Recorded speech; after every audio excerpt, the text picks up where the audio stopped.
Bonjour à tous, merci pour l'accueil et merci pour l'invitation donc à ce séminaire en visio.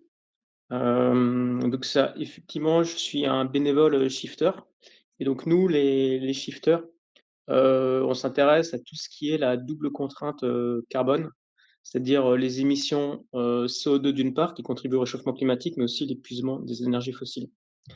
Euh, donc, ça va être la première partie. Comme je disais, hein, on a discuté avec Yves Landry. Nous, on n'est pas spécialiste du continent africain, donc ce sera des propos généralistes. Voilà, le support est lancé. Donc, comme on disait, hein, nous, les shifters, on s'intéresse donc à la double contrainte carbone, énergie-climat. Et en fait, on est donc des bénévoles qui sont en soutien du groupe de réflexion, le Shift Project, qui a été fondé par Jean-Marc Jancovici.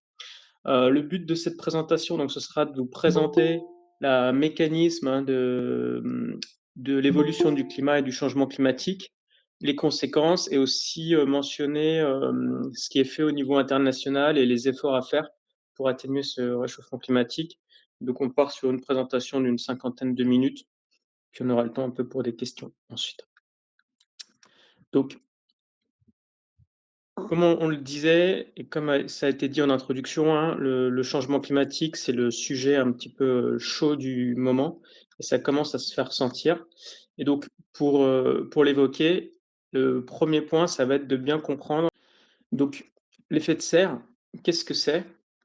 Alors, pour bien comprendre, on va partir du début. Donc, ce qui se passe, hein, c'est qu'on a notre planète Terre, là, elle se balade dans l'espace, et on a le Soleil, en fait, qui va émettre un rayonnement sur la Terre. Et si on n'avait pas d'atmosphère, ce qui se passe, c'est que la lumière, elle va être absorbée par la Terre, puis elle est réémise sous forme de chaleur infrarouge dans l'espace. Donc, comme elle est réémise, sans atmosphère, ce qui se passe, c'est que la température moyenne sur la Terre serait de moins 18 degrés. Et encore, ça traduit, enfin, ça masque aussi les écarts importants de température. On pourrait avoir des écarts de plus de 150 degrés entre le jour et la nuit. Donc, clairement, la vie serait impossible sur Terre si on n'avait pas d'atmosphère. Donc, on a une atmosphère et cette atmosphère, qu'est-ce qu'elle permet? En fait, elle contient des gaz à effet de serre. Et avec les gaz à effet de serre, le mécanisme, il est un petit peu différent. On a toujours donc ces émissions de rayons du soleil qui arrivent sur la Terre. Mais comme on a l'atmosphère, il y a une petite partie qui est réfléchie vers l'espace et qui ne rentre pas vers la Terre. Et on a comme une partie qui rentre, qui pénètre dans l'atmosphère et qui va être absorbée par la Terre, puis réémise sous forme de chaleur infrarouge. Mais ce qu'on voit en 5, c'est que la présence des gaz à effet de serre, ça recapture une partie de cette chaleur infrarouge et ça la réémet vers le sol, vers la Terre. Et c'est ça, ça fait un petit peu comme une sorte de couverture, de couette, et ça nous permet de conserver cette chaleur sur la Terre et qui rend du coup la Terre habitable. Ce qui fait qu'actuellement, on a une température sur Terre de l'ordre de 14 degrés, hein, la température moyenne, et c'est donc grâce aux gaz à effet de serre que la vie est possible sur Terre. Donc, à l'origine, c'est quand même quelque chose de positif qui nous permet de vivre sur cette planète. Alors, avant de continuer, on va présenter un peu les différents types de gaz à effet de serre. Donc, les différents types, on a le dioxyde de carbone ou CO2, qui est le plus connu. Mais on a aussi d'autres gaz à effet de serre un peu moins connus, comme le CH4. Le CH4, c'est le méthane, et le N2O, c'est le protoxyde d'azote. Ce qu'il faut voir, c'est que ces différents gaz à effet de serre, ils n'ont pas tous la même effet, ce qu'on appelle le pouvoir réchauffement global. Le pouvoir réchauffement global, en fait, ça va être quand vous émettez 1 kilo de ce gaz, de combien il va réchauffer en moyenne sur une durée de 100 ans. Et donc la référence, c'est le CO2. Mais ce qu'il faut voir, c'est que du coup, comparé à du CO2, le méthane, CH4, bah, ça va être 28 fois plus puissant. C'est-à-dire que 1 kilo de méthane émis, ça va avoir l'effet de 28 kilos de CO2. Et le protoxyde, donc le méthane, hein, pour situer, c'est ce qui, on a beaucoup de fuites de méthane dans tout ce qui est installation pétrolière, et c'est aussi quelque chose, un gaz qui est recraché hein, par voie orale par tous les animaux hein, qui sont ce qu'on appelle polygastriques, donc les moutons et les vaches. Et le protoxyde d'azote, lui, est un gaz qui est pas mal utilisé dans le milieu médical et aussi dans les engrais. Et donc, il va avoir un effet de pouvoir réchauffant global qui est 265 fois celui du dioxyde de carbone. Donc, 1 kilo de protoxyde d'azote, ce sera 265 fois l'effet du dioxyde de carbone.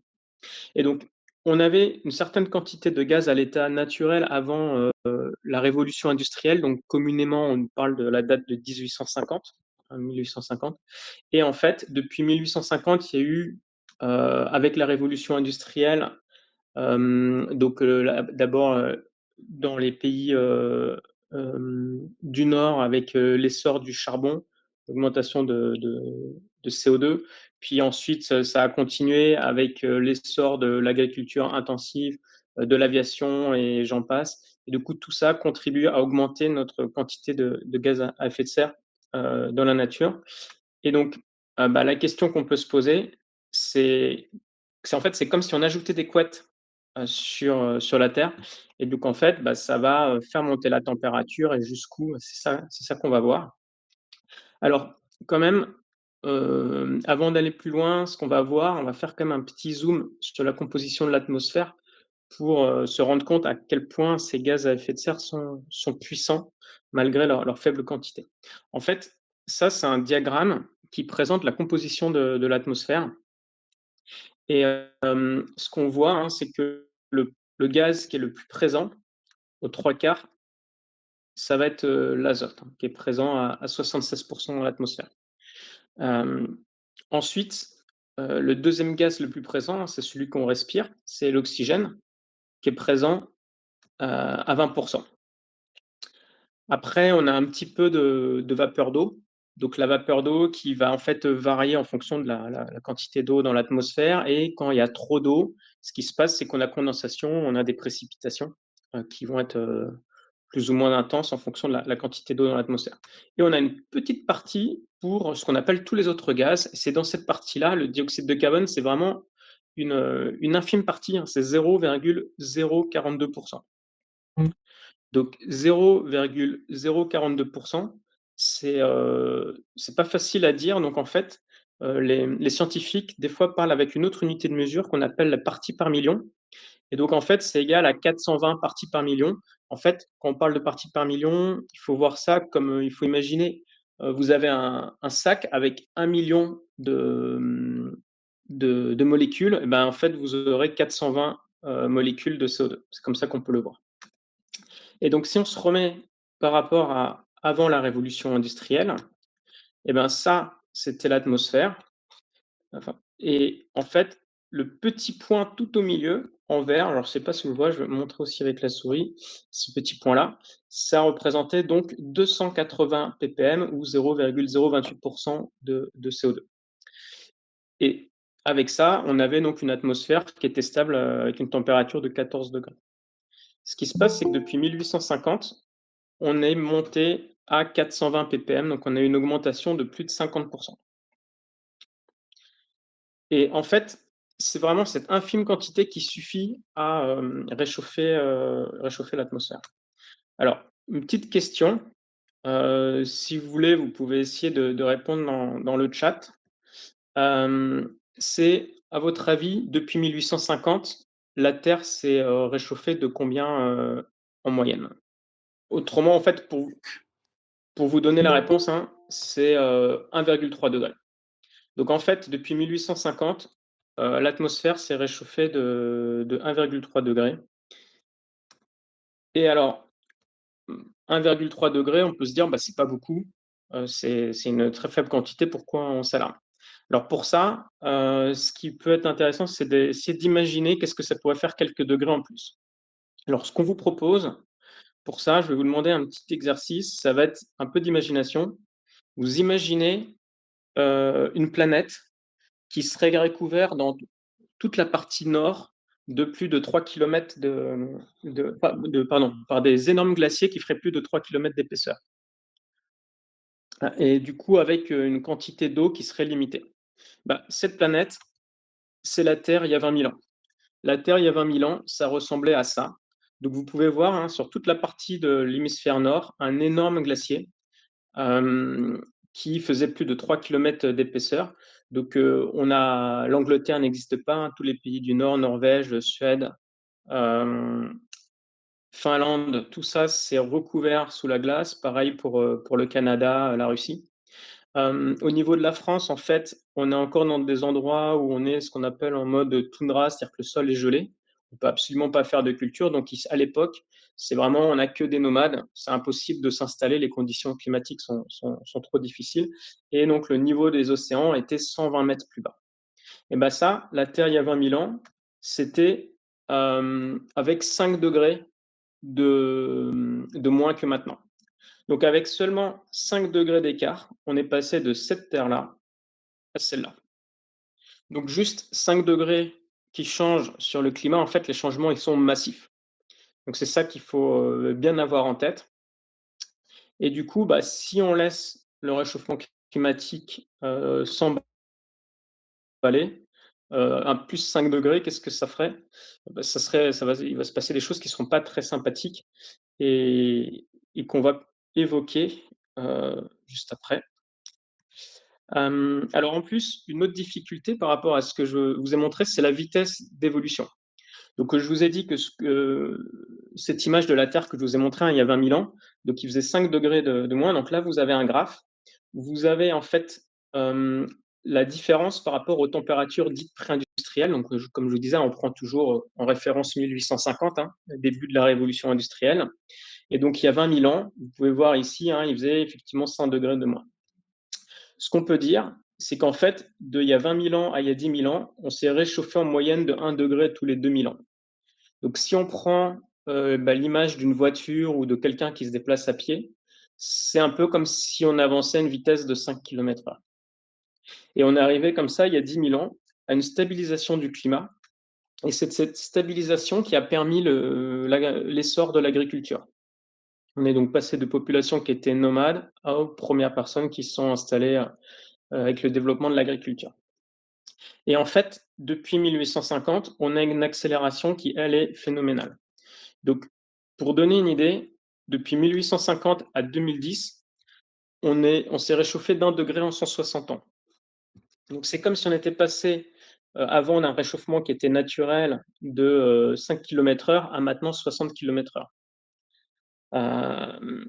Donc, vous voyez un petit peu l'accélération, hein, on va 12 fois plus vite.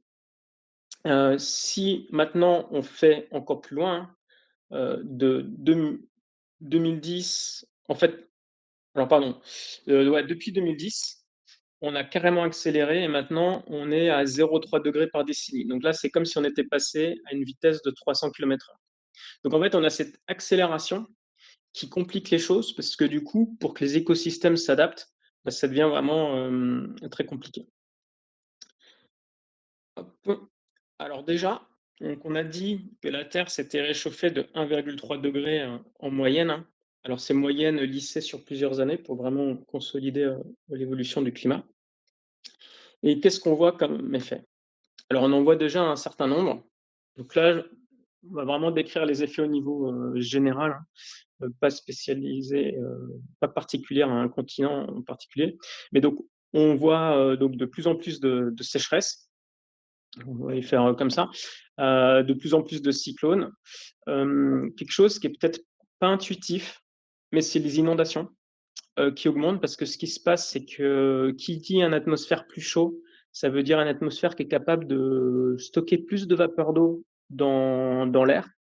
Et du coup, bah, quand cette vapeur d'eau arrive à saturation, les inondations, en fait, les précipitations sont plus intenses. Et elles sont plus intenses sur un sol qui est sec, donc qui absorbe moins l'eau, et du coup, ça fait des inondations, et par effet ricochet, ça peut faire des glissements de terrain. On a vu de plus en plus, hein, le nombre d'incendies, de feux de forêt qui augmente avec des feux massifs, comme on a pu en voir par exemple, hein, dans l'ouest des États-Unis. En particulier, bah, ça avait fait un petit peu de bruit là, il y a 1 an et demi, parce que c'était en décembre et ça touchait des maisons de stars américaines. Donc là, tout de suite, quand ça touche des stars de maisons américaines, on en parle un peu plus. Il y a des effets induits, hein, qui sont les pandémies. Alors on l'a vu avec le Covid. On a les problématiques liées, à des endroits du fait des pertes de rendement agricole, hein, des famines qui créent aussi l'instabilité politique. Hem, qui sont des phénomènes qui se propagent, hein, de plus en plus de par le monde. Et après, on a aussi ces phénomènes donc qu'on peut avoir de gouttes froides, c'est-à-dire des températures qui sont très froides par moment, qui arrivent, localement, ou au contraire des dômes de chaleur et des canicules, intenses. Donc ça, je ne sais pas si vous vous rappelez, mais par exemple en 2023 au Canada, ils avaient eu des températures qui, frôlaient les 50 degrés. Donc 50 degrés à des latitudes nord, très, très élevées. Donc et ça veut dire que personne n'est à l'abri et les changements donc sont vraiment massifs et ça, c'est juste avec 1,3 degré. Donc il faut imaginer si ça continue, ça on va s'exposer à certains risques.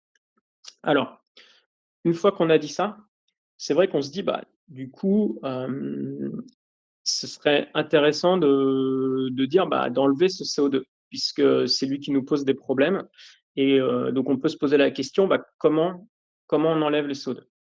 Donc là, c'est un petit peu pareil, hein, une petite question, quiz. Heu, alors est-ce que, planter des arbres, ça marche? Est-ce qu'il faut attendre que ça se passe?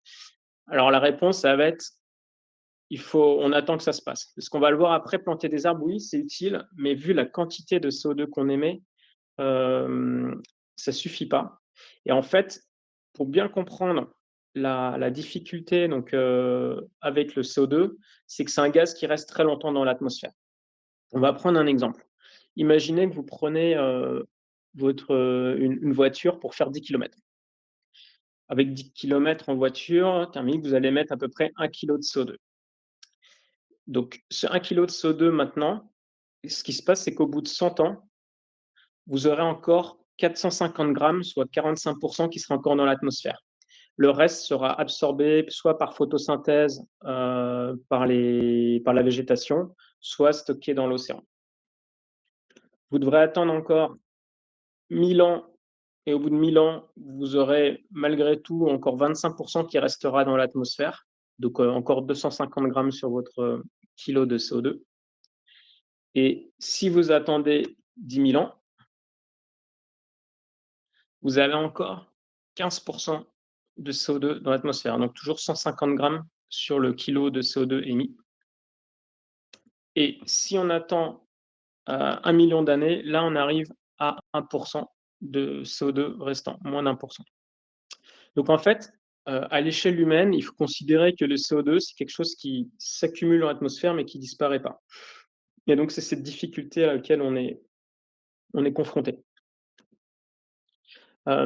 Du coup, alors ce qu'on a vu, hein, c'est que c'est vraiment des quantités qui sont infimes dans l'atmosphère, hein, c'est quelques parties par million. On parlait de 420 parties par million. Et ben, ça, en s'accumulant, ça va, perturber la vie de milliards de personnes et pendant des centaines de milliers d'années.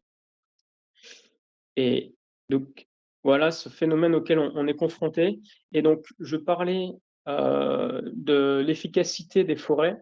Alors attention, hein, là, l'idée, c'est pas de dire que les planter des arbres, ça sert à rien, au contraire, ça fait partie de la solution et en particulier, en Afrique, vous avez, de la forêt, c'est quelque chose qui est, je parle en Afrique équatoriale, hein, et autour de ça reste un gros poumon de la planète et c'est, complètement nécessaire. Par contre, penser qu'on peut continuer à émettre du CO2, et qu'on pourra tout compenser en plantant des arbres, comme le font certains, industriels qui cherchent à financer, en fait, leurs émissions de CO2 en plantant des forêts, ça marche pas. On peut faire un petit calcul d'ordre de grandeur, hein, puisque c'est quelque chose qu'on aime bien côté shifter, donc les voici. En fait, si on considère juste le CO2 en tant que gaz, je ne considère pas les autres gaz à effet de serre, mais juste le CO2, on émet en moyenne depuis 2019, on est à peu près autour de 40 gigatonnes de CO2 par an, donc c'est 4 milliards de tonnes de CO2. Or, une forêt a une capacité de stockage de 8 tonnes de CO2 par hectare et par an. Et en fait, cette capacité de stockage de la forêt, c'est uniquement quand elle est en croissance. Et en fait, ça, en croissance à peu près sur une durée de 100 ans. C'est-à-dire qu'au bout de 100 ans, il faut replanter la forêt. Bon, alors maintenant, on a dit 40 milliards de tonnes de CO2 émises chaque année, et donc on absorbe 8 tonnes par hectare. Ça fait que, en fait, il faudrait 5 milliards d'hectares de forêt plantés tous les 100 ans. 5 000 000 d'hectares de forêt. Alors j'ai regardé, en fait, hein, le continent africain, pour vous donner un ordre de grandeur, c'est 3 000 000 000 d'hectares. Donc c'est presque 2 continents africains, qu'il faudrait planter, recouvrir d'arbres entièrement, tous les 100 ans. Un tout petit peu moins, 1,7 fois l'Afrique est plantée tous les 100 ans. Ou un autre ordre de grandeur, ce serait un tiers des terres émergées à l'échelle mondiale qu'il faudrait, planter, tous les 100 ans, ou 120 de la surface actuelle de forêt dans le monde.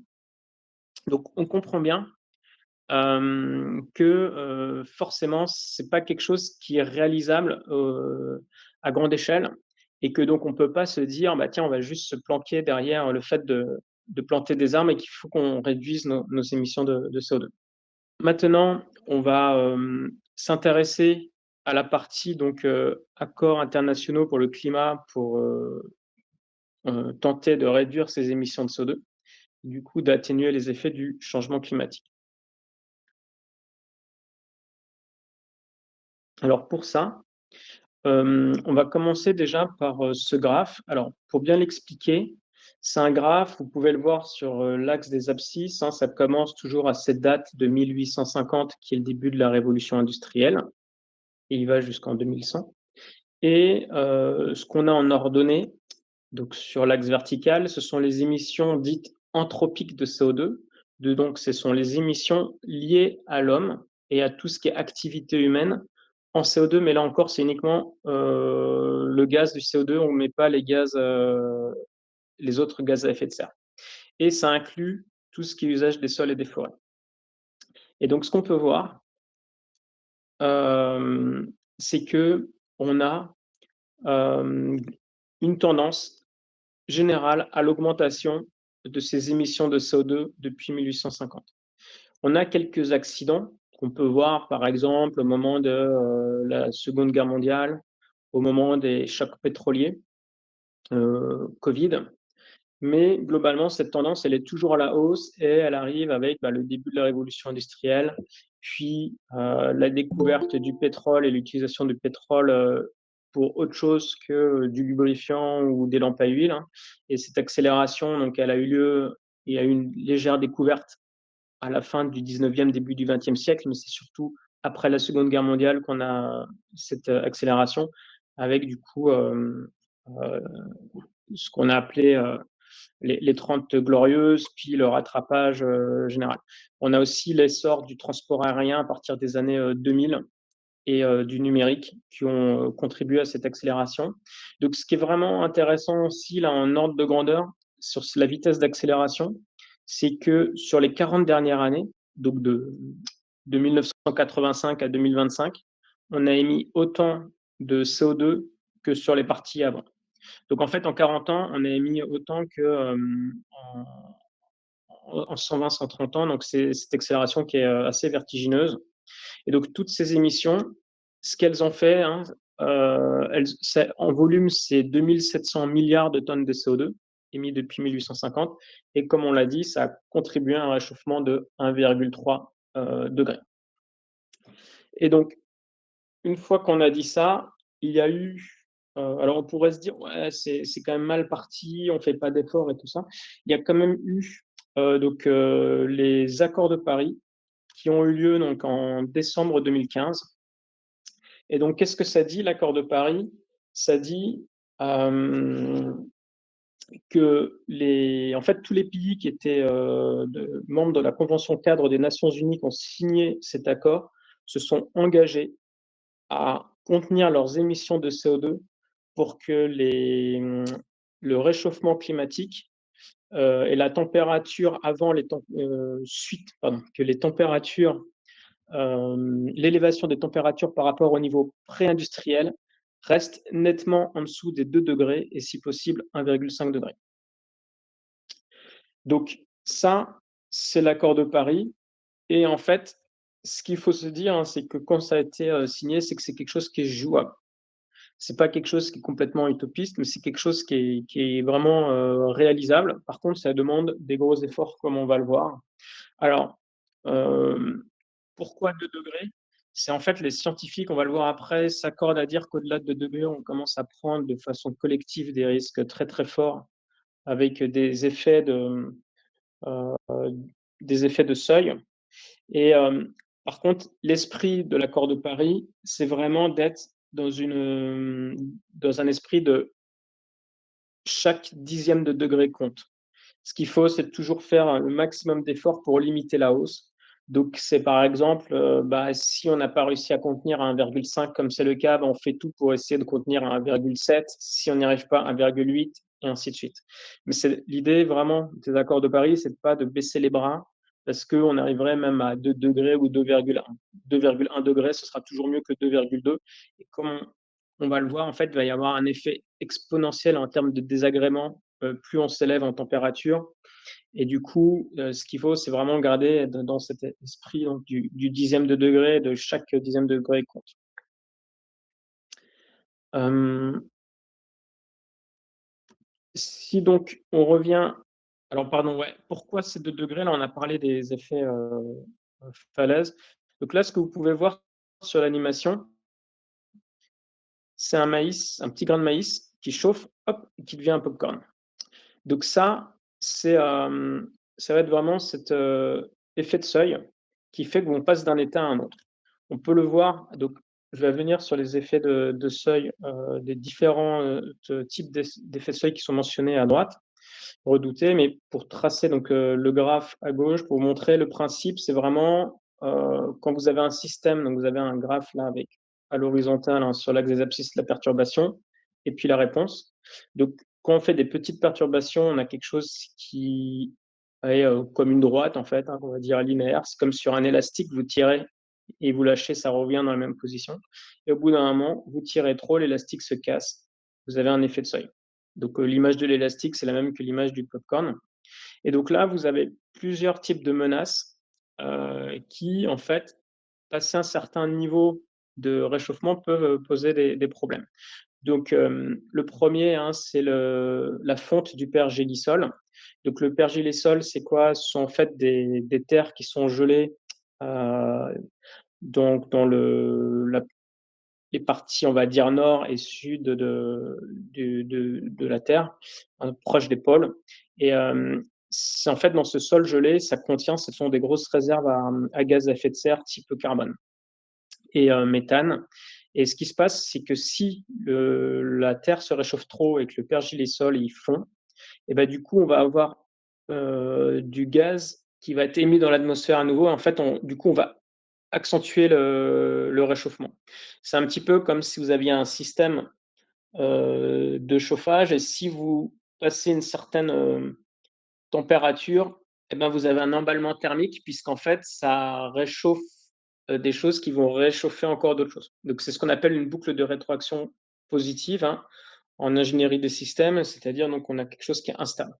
Donc ça, c'est quelque chose qu'on ne souhaite pas, donc il faut qu'on fasse tout pour arriver avant que ça se produise. Ensuite, un deuxième effet, ça peut être donc toutes des parties entières qui sont, peu ou mal habitables et en fait, du coup, avoir des migrations d'espèces dont en fait, les espèces les plus robustes qui sont les ravageurs et qui peuvent donc, compliquer, franchement, la vie, de la population, là où ça arrive. Donc voilà un deuxième effet de seuil.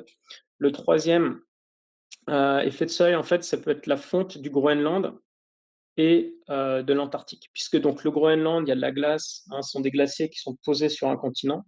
Donc si ça fond, cette eau, elle va descendre dans l'océan et la quantité est telle que ça peut faire monter le niveau de la mer. Donc ce qu'on dit, hein, en ordre de grandeur, c'est la fonte du Groenland, ça pourrait faire monter, de 1 à 2 mètres le niveau des mers et si on rajoute à ça la fonte de l'Antarctique de l'Ouest, donc ça c'est plutôt à long terme, hein, à plus d'un horizon de plus de 200 ans, ça pourrait faire monter le niveau de la mer de 5-6 mètres. Donc, voilà un risque aussi, hein, si on laissait complètement s'échapper la température. Donc après, il y a les risques, les effets épidémiques, on en a parlé.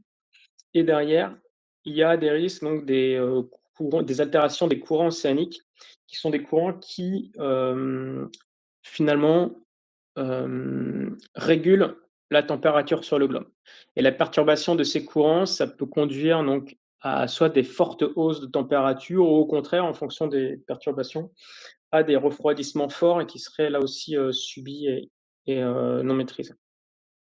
Donc pour toutes ces raisons, en fait, les scientifiques s'accordent à dire qu'il faut quand même tout faire pour rester nettement en dessous des 2 degrés. Et donc, comment on fait pour y arriver? En fait, donc ce que vous voyez sur cette slide, on revient sur la slide avec les émissions de CO2 qui ont été faites.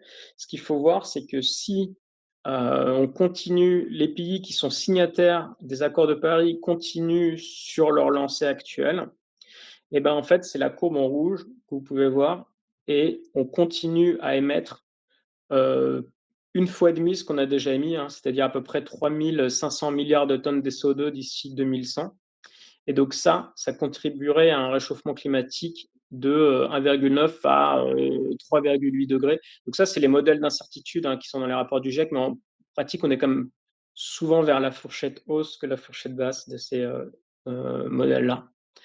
Hem, Si maintenant les pays qui sont signataires donc de cette convention cadre des Nations unies font tout ce à quoi ils se sont engagés, on a cette courbe en verte et en fait, qu'est-ce qu'on voit? Ben, on voit que malgré tout, même si les émissions de CO2 donc diminuent, elles diminuent trop tard. C'est-à-dire, en fait, ce qui compte, c'est tout ce qui est cumulé, sous, la courbe et donc vous avez ici, où on vous donne l'image, hein, on se retrouve à émettre à peu près ce qu'on a déjà émis. C'est-à-dire qu'on doublerait la concentration d'émissions de gaz à effet de serre, pardon et de CO2 d'ici 2100 et donc ça contribuerait à un réchauffement climatique pouvant aller de 2 à 2,8 degrés d'ici 2100.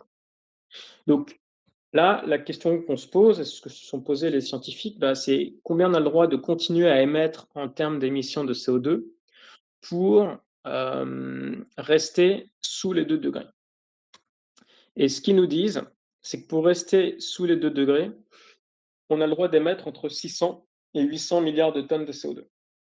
Donc 600 à 800 milliards de tonnes de CO2, à votre avis, si on reste à aux émissions actuelles, c'est-à-dire à peu près 40 milliards de tonnes de CO2 par an, ça nous fait, combien de temps avant de franchir ce seuil de 600 à 800 milliards de tonnes de CO2? Est-ce qu'il y en a qui vont faire le calcul, qui vont mettre un résultat dans le chat? Moi, le calcul, hein, c'est, si on prend par exemple 800, hein, ça va être 800 divisé par 40, ça nous donne 20 ans. Et si c'est plutôt 600, bah, ce serait 15 ans. Donc en fait, si on reste à émission constante, au bout de 15 ans, hein, 15 à 20 ans, on aura épuisé tout notre, quota carbone avant de dépasser les 2 degrés. Donc ce qu'on peut voir, c'est que on a quand même une certaine urgence climatique à agir et bien évidemment, on ne pourra pas continuer à émettre comme ça et puis tout s'arrêter du jour au lendemain. Donc en fait, il faut que collectivement au niveau mondial, on ait une, réduction qui soit massive des émissions de CO2, qui soit de l'ordre de 5 à 6 par an, pour réduire 65 de nos émissions d'ici 2050. Donc ça, c'est quand même un gros, gros, un gros, gros défi. Alors pour, hem, pardon, je reviens ici, hein. Pour voir ça, en fait, en termes d'efforts, de ce qu'il y a à faire, donc là, c'est vraiment, collectivement, ce qui peut être intéressant, c'est de se définir, l'empreinte carbone, individuelle. Donc je vais vous faire cette définition avec cette image. Alors là, j'ai toujours un petit bug. Hop, je reviens. Voilà. On va faire cette définition de l'empreinte carbone avec l'image d'un téléphone. Puisque finalement, c'est un objet qu'on utilise tous. Donc, un téléphone, comment ça marche pour fabriquer un téléphone? Bon, ça commence qu'on va avoir besoin de matériaux. On a coutume de dire, hein, qu'un téléphone, ça utilise à peu près les 60 éléments, à peu 60, ouais, éléments différents qu'il faut aller chercher, extraire un peu partout, sur terre. Donc on va aller d'abord chercher les ressources, les différentes terres rares et matériaux utilisés dans des mines. Ça va être extrait, des mines, donc ces matériaux. Puis, bah, les minerais extraits, va falloir le raffiner pour pouvoir, avoir quelque chose de meilleure qualité, pour pouvoir derrière en extraire vraiment les éléments. Puis ceci, ça va être transporté dans le pays de fabrication du téléphone. Alors là, on fait par exemple classiquement en Chine. En Chine, on va utiliser des process industriels de l'énergie dont une bonne partie est encore, faite, en tout cas l'énergie électrique utilise encore pas mal de charbon, donc on émet du CO2. Derrière, on va envoyer vers le pays de destination. Le pays de destination, donc ça va arriver, donc d'abord par bateau dans un port, puis ça va être ensuite emmené dans des entrepôts par camion, puis, ensuite dans les différents magasins. Les personnes vont venir acheter le téléphone, certaines fois en y allant en voiture, puis on utilise le téléphone et à la fin, on le jette. Et donc tout ça, en fait, c'est le cycle de vie du téléphone et du coup, ce qui se passe, c'est que ça émet du CO2 à toutes les étapes du cycle de vie. Et souvent, ce qui se passe, c'est que quand on parle d'émissions de CO2, les gens se concentrent juste sur les émissions au niveau du pays localement. Donc dans ce cas-là, ce serait juste ce petit triangle-là sur le pays destinataire. Et donc on s'aperçoit qu'en faisant ça, on rate une grande partie des émissions de CO2. Donc globalement, pour un peu mesurer l'effort à faire hein, par chaque pour atteindre les objectifs finaux, c'est quand même intéressant de s'intéresser donc à l'empreinte carbone des habitants donc de chaque pays. En fait, c'est chacun personnellement qui doit évaluer son empreinte carbone pour se faire une idée. Hem, donc voilà et donc si on reprend donc cette notion d'empreinte, carbone, globalement et on va faire une petite question encore, hop, c'est à votre avis, au niveau mondial, il faut que notre empreinte carbone annuelle soit de combien pour respecter l'accord de Paris en 2050? Pour tenir la courbe de réduction des émissions de CO2 que je vous ai présentée et pour respecter l'accord de Paris. Est-ce que c'est moins de 6 tonnes, moins de 8 tonnes ou moins de 2 tonnes? Ouais, voilà, très bien. Merci, donc voilà, moins de 2 tonnes. Donc en fait, la réduction, elle est drastique. Donc pour ça, une fois qu'on sait que l'objectif, c'est moins de 2 tonnes, bah, ce qu'il faut, c'est regarder, l'empreinte carbone de chacun et voir, d'où on part. Alors, c'est là où, bah, nous, côté, shifter, on n'a pas forcément les chiffres pour tous les pays. En fait, on s'intéresse surtout aux pays, fortement émetteurs. Donc, c'est surtout, l'Europe et les États-Unis, hein, qui sont les premiers émetteurs. Donc là, je vais vous donner quelques ordres de grandeur, pour la France, que je connais bien.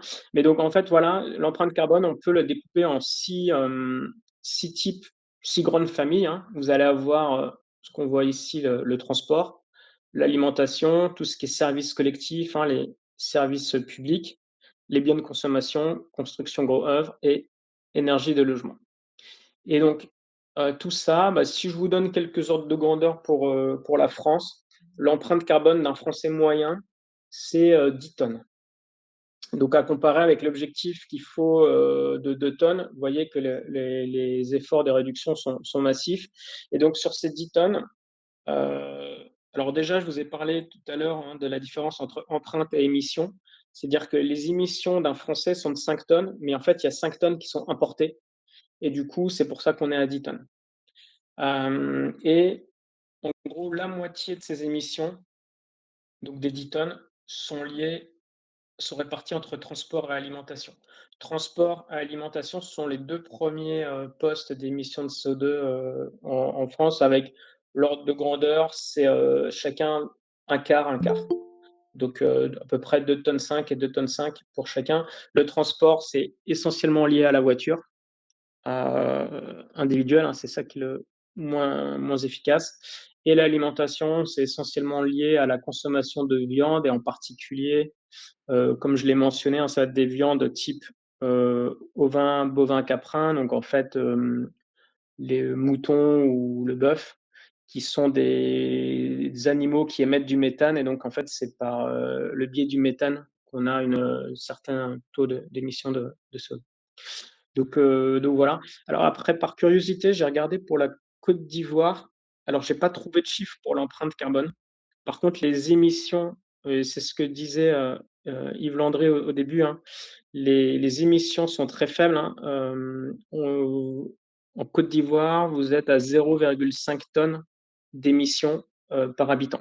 Par contre, après, il faut ajouter la partie importée et ça, j'ai pas trouvé les valeurs. Peut-être que vous verrez après.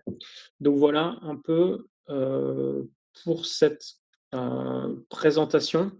Donc là, je vous ai présenté, finalement, le mécanisme de changement climatique, les différents, effets auxquels vous attendre et du coup le fonctionnement des accords internationaux de Paris. Comme je le disais, de mon côté, hein, c'est vraiment quelque chose de très généraliste puisqu'on n'a pas. J'ai un petit bug là sur l'affichage. Nous, on n'est pas spécialisé sur l'Afrique, donc je ne peux pas vous donner tous les valeurs sur la partie Côte d'Ivoire. Mais j'espère que ça vous a apporté un éclairage et je suis donc à disponibilité pour des questions. Super, super. Merci, Jérôme. Je pense qu'on va peut-être, par des émojis, comme on a débuté à le faire, euh, remercier notre intervenant par des pauses, des applaudissements pour la richesse de ce contenu. Alors, comme on le fait habituellement, si vous avez des questions, vous pouvez dès maintenant lever la main. On va procéder comme ça. Vous allez donc les poser. Je pense qu'on a déjà 2 questions dans le groupe WhatsApp. Mais si vous voulez donc les poser oralement, vous pouvez le faire. Moi, je vais tout de suite attaquer avant qu'on organise derrière les questions. Donc, en tout cas, remercie Jérôme. Donc, on a une vision globale, une vision assez, je veux dire, planétaire donc, du sujet, avec des éléments scientifiques, techniques. C'est fort utile. Mais d'où tu pars, on peut se poser la question de se dire, OK, une fois qu'on sait ça, et qu'on sait aussi que, je pense que tu as pu le rappeler, en termes de responsabilité dans la crise climatique, il y a vraiment à se dire et à constater que, comme on le disait au départ, l'Afrique, à la base, émet peu, donc subit. Et ça, très souvent, quand on va aller sur le terrain de l'action, au niveau local, on va très souvent, peut-être par méconnaissance du sujet, nous opposer cet argument en nous disant, bon, OK, on a compris, mais ce n'est pas à nous de nous en charger, c'est aux pays développés, sous-entendu, donc les États-Unis, l'Union européenne, la Chine et tout ça. Donc, quel argument opposer à ce type de posture hein, au niveau local? Donc, ça, c'est la première question. Et je veux bien aussi que tu reviennes sur quelques éléments techniques, donc l'effet des serres, la couche d'ozone, quelle contribution, et puis comment est-ce qu'on peut, de façon terre à terre et prosaïque, appréhender ces deux notions-là, de façon très, très prosaïque, et leur contribution dans le réchauffement climatique ou le changement climatique de façon globale. Ça, c'est vraiment les deux premières questions avant qu'on ne te lise ou que d'autres ne prennent la parole. OK. Très bien. Donc sur le premier point, donc effectivement, c'est vrai, hein, que l'Afrique subit plus le réchauffement climatique qu'en est responsable. Je pense ce qu'il faut, garder en tête en premier, c'est pour ça enfin, nous, c'est le point de vue aussi, shifter. On adresse ça, je parlais au début de la notion de double contrainte carbone, c'est-à-dire épuisement des énergies fossiles et réchauffement climatique. Ce qu'il faut bien voir, c'est que donc, si en Afrique, on n'a pas la main sur l'ensemble hein, des émissions de l'ensemble des pays riches, ce qui est clair, c'est que d'une façon ou d'une autre, l'Afrique, comme l'ensemble des continents, va subir la raréfaction des énergies fossiles. Et donc ça, en fait, pour s'adapter à ça, c'est les mêmes solutions de sobriété que pour le réchauffement climatique. Donc, pour quand même donner un ordre de grandeur, tout ce qui est le pétrole, hein, qui est, on va dire, l'énergie la plus utilisée, la plus utile, la plus facile à utiliser, parce qu'elle est liquide. En fait, on a passé le pic de pétrole conventionnel en 2006. Il y a eu un rebond sur la production de pétrole en 2012-2013 avec le pétrole de schiste, mais globalement, on arrive vraiment sur un asymptote et on s'attend à un déclin. Et le continent africain a passé son pic de production de pétrole il y a un petit peu moins d'une dizaine d'années. Et donc, c'est une façon ou d'une autre, il faut pouvoir s'adapter et consommer moins de pétrole. Et ça, c'est plus d'un point de vue de souveraineté de chaque pays, moins dépendre donc des imports d'énergie fossile. Et ce sera donc quelque chose qui sera clé et ce sera les mêmes solutions que pour s'adapter au réchauffement climatique. Donc ça, je dirais que c'est un des premiers points. Et après, l'autre, c'est quand même, enfin, toujours, ce qu'on peut dire, c'est qu'il y a la notion d'exemplarité. C'est-à-dire que oui, il y en a d'autres qui polluent plus, et nous, on a le même, on peut avoir les mêmes arguments en France. Alors, c'est un autre niveau parce qu'on est clairement les gros pollueurs, nous, les Français, par rapport au continent africain. Mais on va avoir des gens chez nous qui disent, bah, ça sert à rien de faire un effort puisque les Américains, ils émettent 2 fois et demi ce qu'on émet. Et en fait, non, il y a la notion d'exemplarité, de donner envie. C'est-à-dire que si on montre qu'on est capable de faire en émettant moins, ça donne aussi envie aux gens de faire pareil et de se rendre compte qu'il y a quelque chose qui peut marcher, qui est désirable, et que du coup, on a intérêt à aller dans cette direction. Après, pour revenir sur l'aspect effet de serre et couche d'ozone. Alors, en fait, il y a des choses qui sont un petit peu différentes. La partie couche d'ozone, c'est vraiment quelque chose qui nous protège de tout ce qui est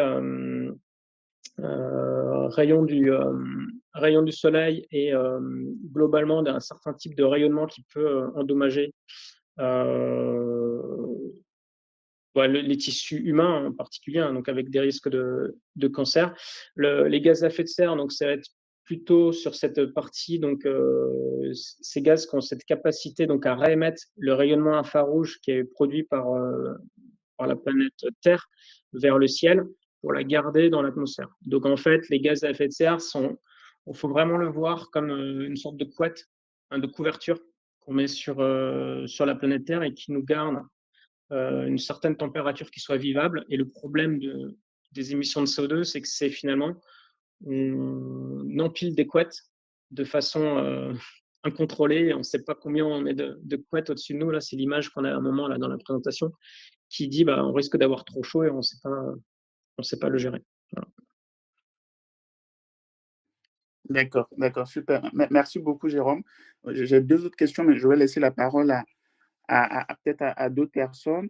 J'ai vu que Samantha avait posé une question dans le groupe WhatsApp. Est-ce que Samantha veut ouvrir son micro et poser sa question directement? J'ai vu également que monsieur, je cherche rapidement, euh, voilà, monsieur Didier Zoro avait également posé une question.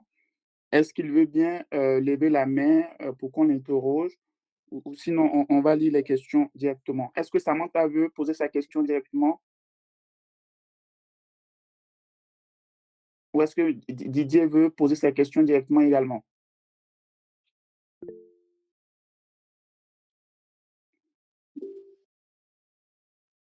OK. En attendant, donc, il y a Alain qui a levé la main. Vas-y, Alain. Allez-y, s'il vous plaît. Merci, bonsoir monsieur, et merci pour votre belle présentation. Moi, c'est Alain Gouy et je voudrais mieux comprendre surtout le rôle de la forêt dans euh, la réduction des gaz à effet de serre, parce que vous avez dit que c'est tel que vous l'avez expliqué, c'était comme si le rôle était un peu minime dans cette réduction-là. Voilà, donc je voulais mieux comprendre. Merci. Ok. Super. Merci, Alain. Vas-y, Jérôme. Ouais. Donc en fait, donc le principe de la forêt, hein, c'est que c'est les arbres, hein, par photosynthèse, ils vont absorber du CO2 et ils vont le stocker en eux et ils vont émettre, hein, de l'oxygène. Donc il y a quand même un effet positif des forêts de façon générale, hein, en termes de ce qu'on appelle donc un puits carbone. Donc c'est quelque chose qui est alors il faut bien comprendre ce que j'ai essayé. Je vais essayer de peut-être de retrouver la présentation en même temps que je vais chercher. Mais en fait, le message, c'était pas de dire que la forêt, c'est pas utile. La forêt, c'est utile, mais par contre, on peut pas se dire que ça va résoudre tous les problèmes. La raison en est qu'en fait, c'est la quantité, c'est le volume global d'émissions de CO2 au niveau mondial qui est tel que si tout le monde se dit, bah tiens, derrière, c'est la forêt qui va tout absorber, on voit qu'on a un problème. Je vais en venir, hop, on va y arriver, je pense que c'est juste hop, un peu après. Et donc, en fait, le message, c'est parce qu'en gros, pourquoi j'en parlais, c'est parce qu'on a beaucoup d'entreprises dans les pays type en France qui disent, bah nous, non, non, mais on fait aucun effort parce qu'en fait, ce qu'on va faire, c'est qu'on va acheter des crédits carbone. Donc, on va payer des gens pour planter des forêts donc, dans des pays comme bah, au Brésil ou en Côte d'Ivoire. Et donc, ça va compenser l'ensemble de nos émissions de CO2. Et donc, en fait, ça, le problème, c'est que ce n'est pas quelque chose qui est généralisable par toutes les entreprises des pays riches au détriment des pays pauvres. En fait, elles cherchent à s'acheter un droit de polluer, mais ce qu'on se rend compte, alors j'espère que je vais finir par y arriver, qu'en ordre de grandeur, ça ne marche pas. Voilà. Donc ça, c'est le mécanisme de stockage, hein, du CO2 par la forêt, donc, qui existe bien. Hop, et on va y arriver.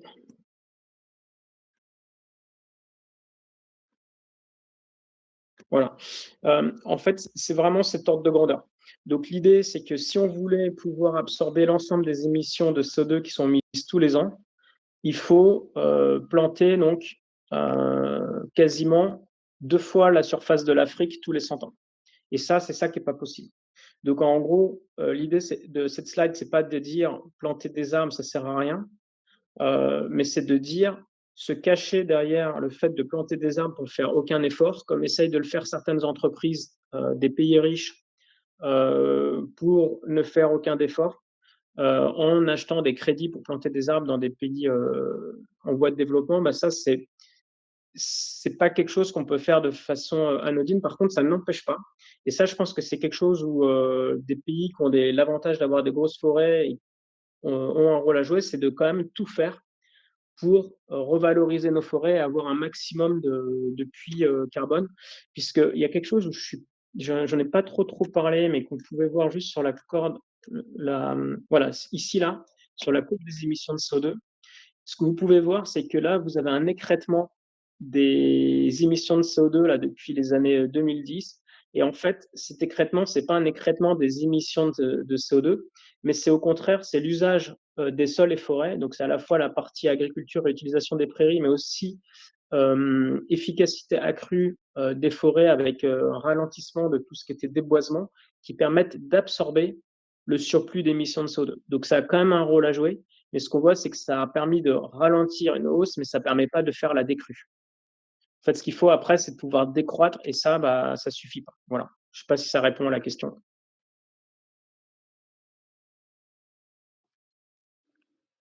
D'accord, d'accord. D'accord, merci. Oui, je pense que la question d'Alain était assez pertinente. Je vais peut-être rajouter une couche en demandant parce que est-ce que tous les arbres se valent dans la lutte contre le changement climatique? Puis à quel moment un arbre commence à absorber justement du CO2? Ouais, alors, sur cette partie-là, alors là, moi, je ne vais pas être un expert, mais clairement, tous les arbres ne se valent pas. Il y a des arbres qui absorbent plus de CO2 que d'autres, et ça va dépendre aussi du climat et de l'évolution du climat futur. Alors ça, il faudrait demander à des spécialistes, mais il y a clairement des choix, des sens d'arbres à faire. Et après, oui, un arbre, quand on le plante, il n'est pas efficace tout de suite pour absorber du CO2. Il faut attendre quelques années. Et par contre, après, il va être efficace. Et c'est le principe dans cette phase de croissance. Et quand il arrive et qu'il est mature, là, il ne stocke plus réellement de CO2. Il est inefficace. Et donc voilà, c'est comme ça qu'il faut jongler. Il y a vraiment cette phase de croissance où c'est assez performant. D'accord, super, merci. Il y a Espérance qui a levé la main. Vas-y Espérance. D'accord, merci pour la parole déjà. J'aimerais remercier aussi l'intervenant pour sa brillante intervention. Moi, j'aimerais que vous reveniez sur les accords internationaux. Est-ce qu'ils sont réellement respectés et comment faire peser dans la balance les prises de décision, au niveau des prises de décision, les avis des pays en développement, notamment les pays africains? Ouais, alors, est-ce que les accords sont respectés? Alors en fait, il y a alors ce qu'on peut voir juste après, en fait, il y a 2 choses. Il y a, déjà, bon, en ce moment, on peut voir qu'il y a l'effet, Donald Trump, où il y a des gens, hein, un peu de façon, désinhibée qui se retirent des accords de Paris. Donc ça, c'est quelque chose qui ne va pas forcément dans le bon sens. Et après, l'autre point, c'est cette courbe-là et puis la courbe d'après. En fait, c'est la différence entre les belles paroles des accords de Paris et les engagements réels. C'est-à-dire que ça, donc les pays signataires de la Convention 4 des Nations Unies, eux, ils ont dit qu'ils voulaient tout faire pour contenir les émissions de CO2 nettement en dessous de 2 degrés. Et donc, pour y arriver, je vais montrer, c'est juste c'est cette courbe-là. C'est la courbe de réduction qui serait massive. Et après, en termes d'engagement, la somme de leurs engagements, c'est cette tendance à, à une décroissance, mais beaucoup plus tard. Donc, c'est-à-dire qu'en fait, ils ont dit qu'ils allaient décroître. La plupart, ils disent oui, on sera neutre en carbone en 2050. Ça, c'est les grandes annonces des pays comme la France, la Finlande, l'Allemagne et tout ça. Mais en pratique, quand on regarde ces pays-là, en fait, non. Ils ne sont pas du tout sur les courbes voulues. Eux, leurs engagements, ça ferait cette courbe en verte. Et derrière, si ils ne mettent pas en vigueur même leurs engagements, ce serait la courbe en rouge. Donc, il y a clairement un écart entre les engagements initiaux. Et c'est vrai que ça, c'est quelque chose qu'on reproche un petit peu aux COP. C'est qu'on a beau faire des COP pour dire, bah là, on va parler climat, on voit toujours cette tendance d'augmentation des émissions de CO2 qui continue. Alors, par contre, là où on peut quand même, il ne faut pas voir que le côté, j'ai envie de dire, euh, pessimiste de l'histoire, il y a quand même des choses qui sont positives. Typiquement, la Chine, qui est un des gros émetteurs, a réduit de 1% ses émissions de CO2 l'année dernière. C'est-à-dire, si ça se confirme, en fait, ils sont en train de commencer à baisser alors qu'ils avaient annoncé qu'ils ne baisseraient pas avant 2035 pour être neutres en 2060 ou 2065. Donc, ils commencent à passer un cap. Des pays, alors la France, pendant 2 ans, a bien réduit de 5% par an, enfin 3-4%, puis maintenant, ils sont plus qu'à 1%. Donc là, on a des problèmes politiques aussi en France en ce moment et c'est plus trop, on ralentit. Mais il y a quelques pays quand même qui font des choses. Alors par contre, c'est à contrebalancer avec des pays comme les États-Unis qui en ont entre guillemets pas grand-chose à faire du climat, hein. On le voit actuellement avec le président Trump. Mais là aussi, ce sera intéressant de regarder sur le temps long parce que Trump, il n'aime pas du tout tout ce qui est climatique, mais bon, en même temps, il perturbe tellement l'équilibre mondial qu'il faudra voir quand même au global, il faudra juger dans 2-3 ans qu'est-ce que ça aura fait aux États-Unis chez eux. Alors, ce sera peut-être par le biais d'une récession non contrôlée, mais on verra si ça ne conduit pas à du ralentissement.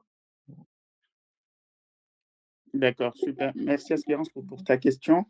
On a Nouroudine et Fodé qui ont levé la main. Donc Nouroudine d'abord et ensuite Fodé Silla après la réponse donc, de notre intervenant.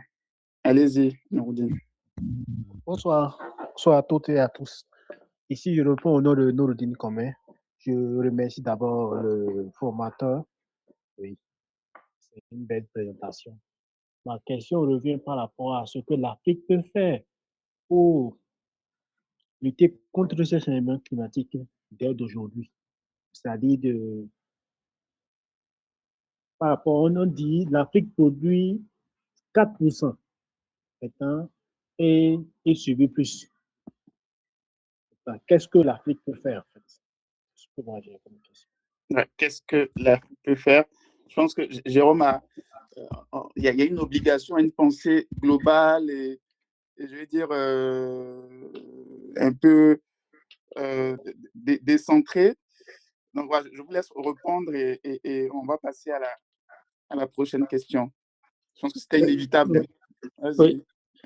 Ouais, non, effectivement, moi j'ai une approche clairement, on va dire, vue d'avion, hein, vue de très haut et plutôt globale. Au niveau Afrique, je pense que bah, le deuxième intervenant pourra donner plus de précision.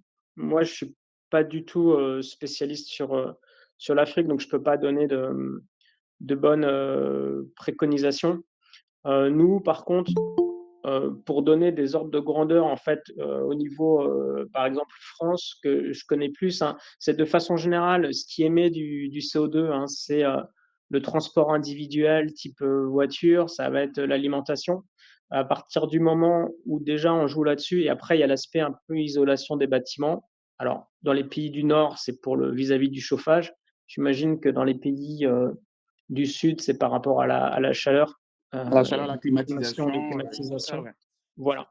Donc il y a tout ça, il y aura toutes ces pistes à explorer. Après, je pense aussi, vous allez voir, c'est quand même, moi, ce que j'avais lu, parce que j'ai comme essayé de lire un petit peu quelque chose sur l'Afrique, c'est un des gros leviers qu'a la Côte d'Ivoire, malgré tout, et c'était bien que la question soit évoquée, ça reste les arbres, et en tout cas préserver les forêts, Mm. puisque c'est clairement, comme je disais, c'est pas quelque chose qui va résoudre tous les problèmes, mais dégrader les forêts, ça aggrave les problèmes, et au contraire, les renforcer, ça va quand même dans le bon sens. Voilà. Ok. Bon, allez, alors, bonne nouvelle pour toi, Jérôme. Entre 1960 et 2015, on a perdu 90% de notre couvert forestier. Donc, on est Ah mince. super bien parti. Voilà. Question suivante. Allez-y, Fodé, Silla, s'il vous plaît.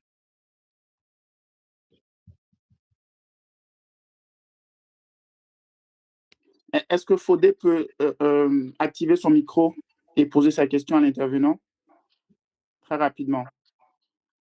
On va céder la place tout à l'heure à notre deuxième intervenant qui pourra justement peut-être répondre à certaines questions.